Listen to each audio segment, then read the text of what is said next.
അല്ല, ശങ്കരേട്ടൻ പറഞ്ഞു തന്നതിൽ ഒരു പ്രധാനപ്പെട്ട കാര്യം എനിക്കും തോന്നിയ ഒരു കാര്യം നിങ്ങൾ പറഞ്ഞപ്പം ഉദാഹരണമായിട്ട് പറഞ്ഞപ്പോൾ താരങ്ങളെല്ലാവരും ഒന്നിക്കും. ഈ പറയുന്ന അവർക്ക് അടുത്ത സെറ്റിലേക്കാണ് പോകുന്നത് അല്ലെ, അതിന്റെ ടെക്നീഷ്യന്മാർ ഒന്നിക്കുന്നു, അടുത്ത സെറ്റിലേക്കാണ് പോകുന്നത്. ഒരു നിർമ്മാതാവ് സംബന്ധിച്ച് ഒരു പടം എവിടെ നിന്നെങ്കിലും പൈസ ഉണ്ടാക്കി വന്ന് ചിലപ്പോൾ പരാജയപ്പെട്ടാൽ നിർമ്മാതാവ് എന്നേക്കുമ്പോൾ ഇല്ലാതെയാവും. അപ്പൊ നിർമ്മാതാവിന് സൂചിപ്പിക്കണം എന്ന് പറയുന്നത് നടക്കില്ല ഈ മേഖലയിൽ. പക്ഷെ നിർമ്മാതാവ് ഈ പറഞ്ഞവരെ സൂചിപ്പിക്കണം. മനസ്സിലായോ? അത് നമ്മുടെയും കഴിവായിരിക്കണം. അങ്ങനെ നമ്മൾ സൂചിപ്പിച്ചു പോയി കഴിഞ്ഞാൽ ഒരു പാല വിട്ടാൽ അങ്ങോട്ടും ഇങ്ങോട്ടും വേണം. അപ്പൊ ആ രീതിക്ക് നിർമ്മാതാക്കൾ മാറേണ്ട സാഹചര്യമുണ്ട് ചില സമയത്ത്. അല്ല, നിർമ്മാതാക്കൾ മാറേണ്ട സാഹചര്യമുണ്ട്. ഇവിടെ ബിസിനസ് ചെയ്ത എല്ലാവരും ഇന്നിവിടെ ഈ നിക്കണം എന്നുള്ളവര് മാത്രമേ മാറുന്നുള്ളൂ. നിക്കണ്ടെന്ന് വിചാരിക്കണ ആരും മാറുന്നില്ല. ഞാനിവിടെ സ്ഥിരമായിട്ട് നിൽക്കണം, എൻ്റെ സ്ഥലം ഇവിടെയാണ് എന്ന് വിചാരിച്ചാൽ നമ്മൾ മാറിയേ പറ്റും. ഞാനിപ്പോ മാറി, അങ്ങനെ നിക്കണം എന്ന് വിചാരിച്ചതിന്റെ പേരിൽ മാറി. ഇവിടെ ചേരട നാട്ടിൽ ചെന്നാൽ അടുക്കഷ്ണം കഴിക്കണം, അല്ലെങ്കിൽ നമുക്ക് ഇവിടെ നിൽക്കാൻ പറ്റില്ല. അപ്പൊ സ്വഭാവങ്ങൾ ഒത്തിരി മാറി സ്വാഭാവികമായിട്ട് മാറ്റിയെന്ന് പറഞ്ഞാൽ നമ്മളെ വ്യക്തിത്വം കളയേണ്ട വരും. നമ്മൾക്ക് കുറെ സാധനങ്ങളുണ്ട്. അതിന്റെ പേരിലാണ് ഞാൻ പശുവിനെ വളർത്തണത്, ഫാമും പരിപാടി. പ്രശ്നമൊന്നുമില്ല. ഏറ്റവും തീറ്റ കൊടുത്താൽ അറിയാവുന്ന വാല നായ്ക്കൾക്കായാലും പശുക്കൾക്കായാലും ഒന്ന് കുത്താനൊക്കെ വരും. ഒരു രസമാണ്, അതൊക്കെ സന്തോഷമാണ്. കുറച്ച് വൈക്കോലൊക്കെ ഇട്ട് കൊടുത്തിട്ട് ഇങ്ങനെയൊക്കെ തലയിൽ കുലിക്ക് വരും. അപ്പൊ ഏറ്റവും നല്ലതായി നായ്ക്കളെ വളർത്താമെന്ന് പറഞ്ഞത്. നായ്ക്കളുടെ വില പോലും ഇല്ല താരങ്ങൾക്ക്. നായ്ക്കളുടെ വില പോലും ഇല്ല താരങ്ങൾക്ക്. നായ്ക്കളുടെ വില പോലും താരങ്ങൾക്കില്ലേ? താരങ്ങൾക്കെന്നല്ല പറഞ്ഞത്, കാശ് കൊടുക്കുന്ന ആൾക്കില്ല. നേരെ കാശ് കൊടുക്കുന്ന ആൾക്ക് ആ വില പോലും ഇല്ല. ആ വില പോലും ഇവിടെ കൊടുക്കില്ല. ഇവിടെ ഒരു നായ്ക്ക് ഒരു ബിസ്ക്കറ്റ് എടുത്തൊന്ന് വാലാട്ടും. ഇവിടെ എന്ത് കൊടുത്താലും ഒന്നും കാട്ടൂല. പറ്റെങ്കിൽ അവൻ അപ്പുറത്ത് പോയിട്ട് കുറ്റം പറയും. ഇവിടെ കാശല്ല ഇതിലി വേണ്ടത്. ആദ്യം പഠിക്കേണ്ടത്. അത്രയ്ക്കും താന്നു പോവാണ് നിർമ്മാതാക്കൾ. ഭൂമിയോളം താഴുവാണ്.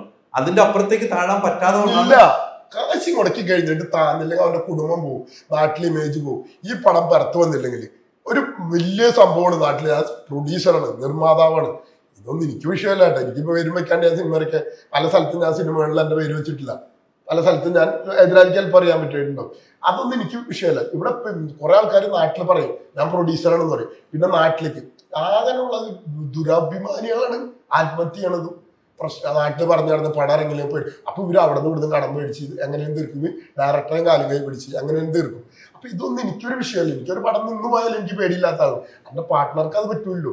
ഇൻഡസ്ട്രിയിൽ നിൽക്കുന്ന ആള് ചെറുപ്പമാണ്, കുഞ്ഞും കുറെ സ്ഥലങ്ങളിൽ ഓടി എത്താനുണ്ട്. ഞാൻ മാക്സിമം ഓടി കരച്ചിരിക്കുന്ന ആളാണ്. അപ്പൊ എനിക്കും എൻ്റെ സ്വഭാവം അനുസരിച്ച് ഞാൻ നിർത്തിക്കളഞ്ഞാൽ പോലെ ഒരു പാർട്ട്ണറുണ്ട്. അവരെ കൂടെ പ്രൊട്ടക്ട് ചെയ്യേണ്ട ഒരു മര്യാദ ഇല്ലേ, ആ മര്യാദ ഉള്ളതിന്റെ പേരിലാണ് അത്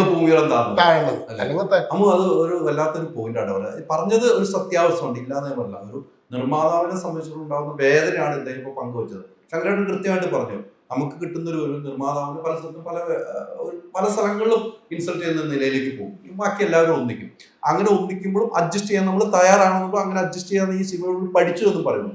അമ്മു എന്താണ് പഠിച്ചത്? എൻ്റെ ഹൈദരിക്ക ഞാൻ പലത് എന്തൊക്കെ പഠിച്ചു എന്ന് ചോദിച്ചാൽ കുറേ കാര്യങ്ങൾ. എനിക്ക് പ്രൊഡക്ഷൻ്റെ പരിപാടികളൊന്നും അങ്ങനെ അറിയത്തില്ലല്ലോ. നമ്മൾ ആദ്യമായിട്ട് നിന്ന് ചെയ്യുന്ന ഒരു കാര്യമാണ്, നമ്മൾ ദൂരെ നിന്ന് കണ്ടിട്ടുള്ള കാര്യങ്ങളാണ്. പക്ഷെ ഭയങ്കര ഒരു എക്സ്പീരിയൻസ് ആയിരുന്നു ഇത്. പക്ഷെ ഇപ്പം എനിക്കിനി അടുത്ത പടം എനിക്ക് ഈസി ആയിരിക്കും. ഈ സിനിമയിൽ നിന്ന് കുറെ അനുഭവങ്ങൾ ഉണ്ടായില്ലേ? അല്ലെ, ഒത്തിരി വേദന ഉണ്ടാകുന്ന അനുഭവങ്ങൾ ഉണ്ടായി അല്ലെ? അത് നമുക്ക് അങ്ങനെയൊന്നും നമ്മൾ ഒരാളെ ഇൻസൾട്ട് ചെയ്യുന്നതിന് എനിക്ക് പറയണമെന്നും ഞാൻ ആവശ്യപ്പെടുന്നില്ല. നിങ്ങളുടെ വിഷയങ്ങൾ നിങ്ങൾ തന്നെ ഒതുങ്ങി പോകാനാണ് ഞാനും ആഗ്രഹിക്കുന്നത്. പുറത്തേക്ക് ഇടുന്നതിൽ എനിക്ക് യോജിപ്പില്ല. നിങ്ങളിലുള്ള വിഷമം നിങ്ങൾ നീക്കുക, ഇനി അടുത്തതിലും മെയിൻറ്റെയിൻ ചെയ്യുക. അത്തരം വിഷമങ്ങൾ ഉണ്ടായ സമയത്ത് വേണ്ടായിരുന്നു എന്ന് തോന്നിയിട്ടുണ്ടോ? ഇതൊന്നും വേണ്ടായിരുന്നു എനിക്ക്. അത് ചിലപ്പോൾ തോന്നിയിട്ടുണ്ട്. പക്ഷെ എന്നാലും എനിക്കൊരു പ്രശ്നമുണ്ട് ഹൈദരിക്ക. എനിക്ക് തോന്നുന്നു എനിക്ക് OCD ഉണ്ട്. എനിക്ക് പെർഫെക്ഷൻ ഭയങ്കര പ്രശ്നമാണ്. അതിൻ്റെ ഒരു പ്രശ്നം എനിക്കുണ്ട്. അതിപ്പോൾ ശങ്കർജിയുടെ അടുത്തായാലും ഞങ്ങൾ തമ്മിൽ വഴക്കുണ്ടാവുമ്പോഴും അങ്ങനത്തെ ചില കാര്യങ്ങളിലാണ് കൂടുതലും ഉണ്ടാവുക. Ultra modern kitchen devices. ഒരു കിച്ചണിൽ വേണ്ട എല്ലാ ലേറ്റസ്റ്റ് ബ്രാൻഡുകളും ഇവിടെയുണ്ട്. ലോകോത്തര ബ്രാൻഡുകൾ, original products, wide range. MyG future. WhatsApp വഴി ഇംഗ്ലീഷ് പഠിക്കാൻ ഇംഗ്ലീഷ് കഫേ ഉള്ളപ്പോൾ ഇംഗ്ലീഷ് ഒരു വിഷയമേ അല്ല. English cafe, we present you the perfect English. WhatsApp now 9633 888 575.